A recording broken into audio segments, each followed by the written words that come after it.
What's up guys, Learning with Rich here. In this video, we are now going to talk about creating grids in our project. Okay, so last time we have learned how to use some of the tools in Revit 2021 to set up our project. Okay, so this time around, to continue our discussion, so let's learn about how to create grids. Okay, so I'm gonna open now the grids file.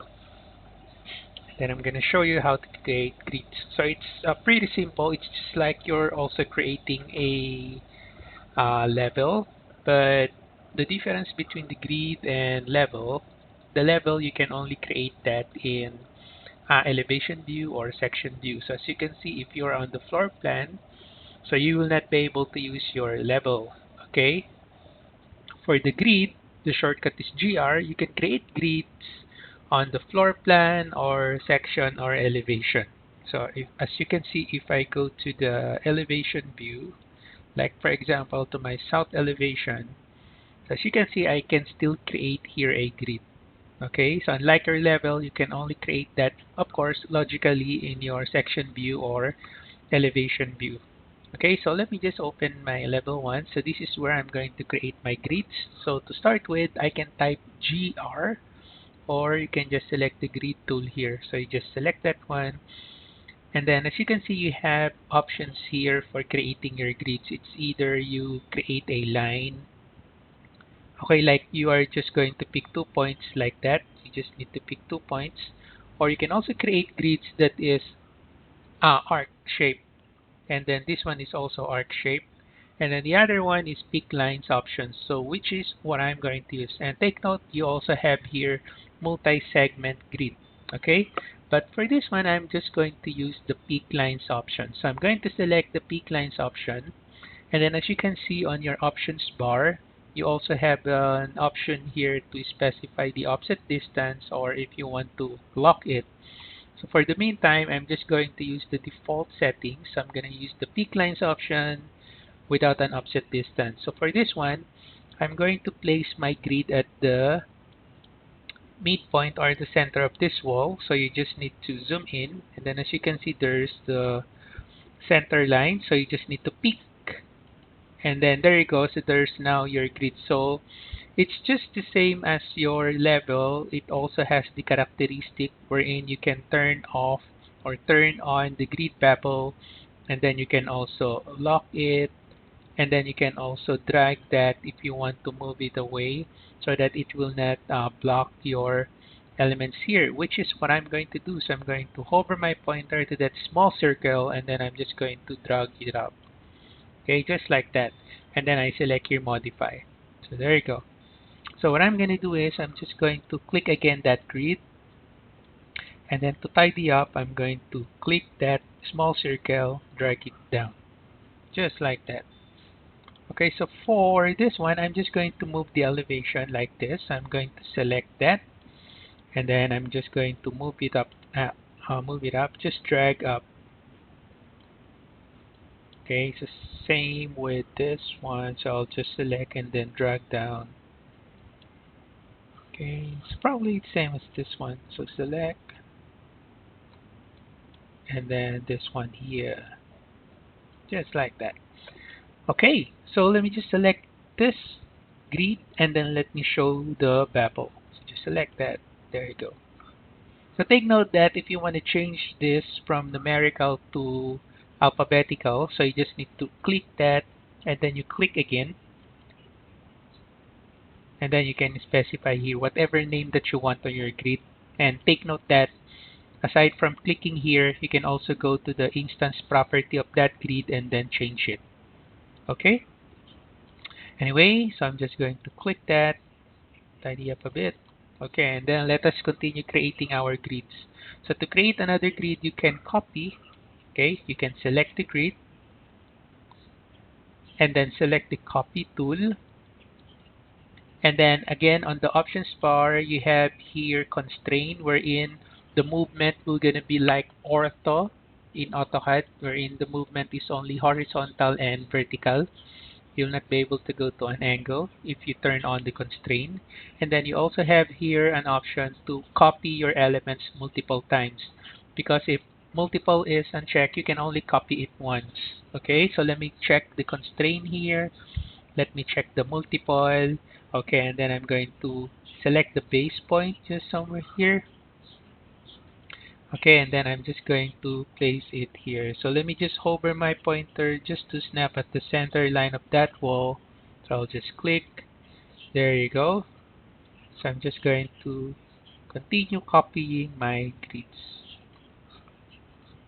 Number 5 is here. And number 6. So make sure you select the midpoint of that exterior wall. Click. Right?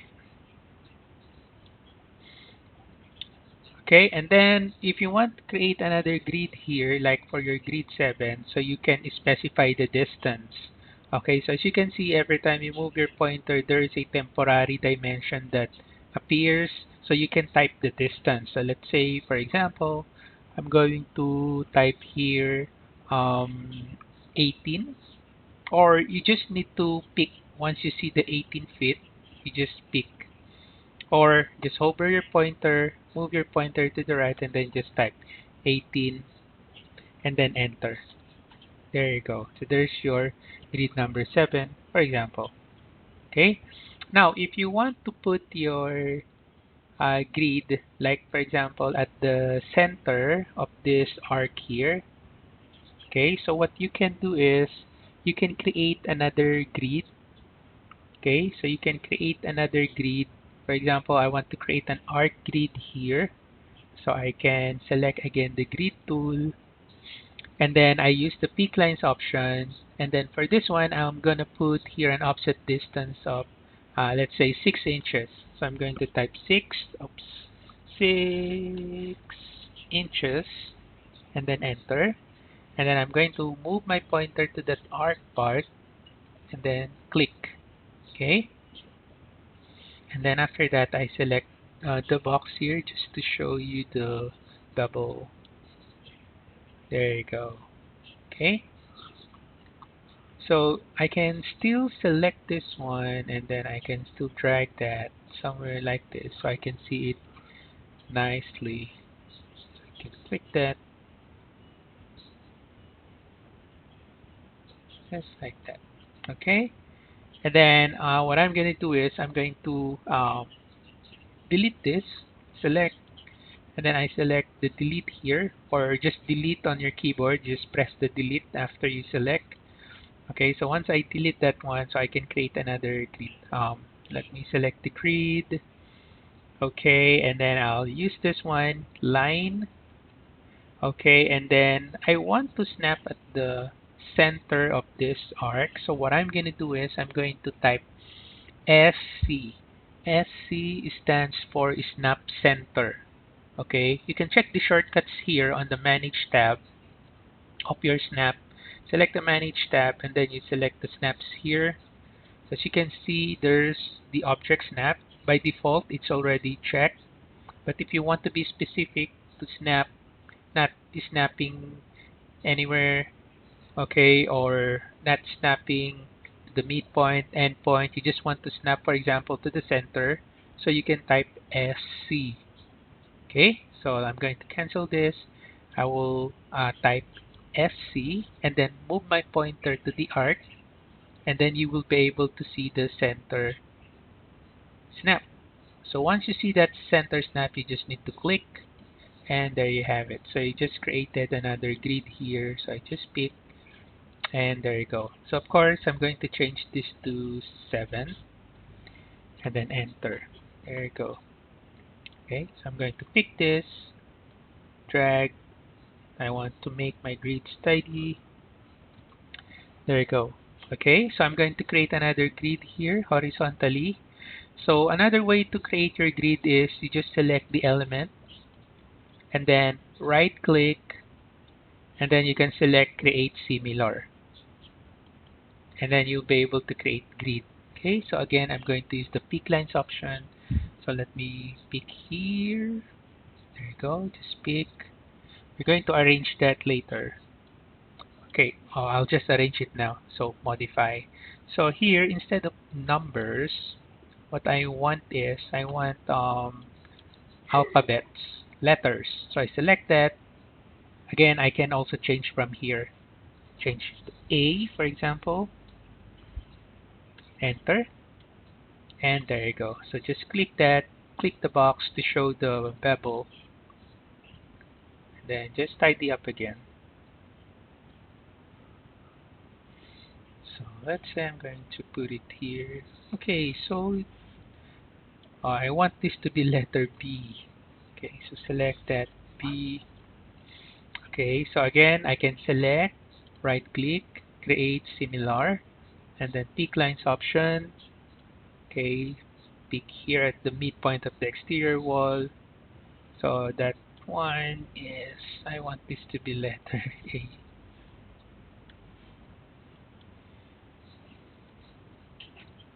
Okay, just like that, select. Okay, click the grid, align. There you go. Okay, so let's complete our grid. So select, right click, create similar, pick lines. So this will gonna be my letter C.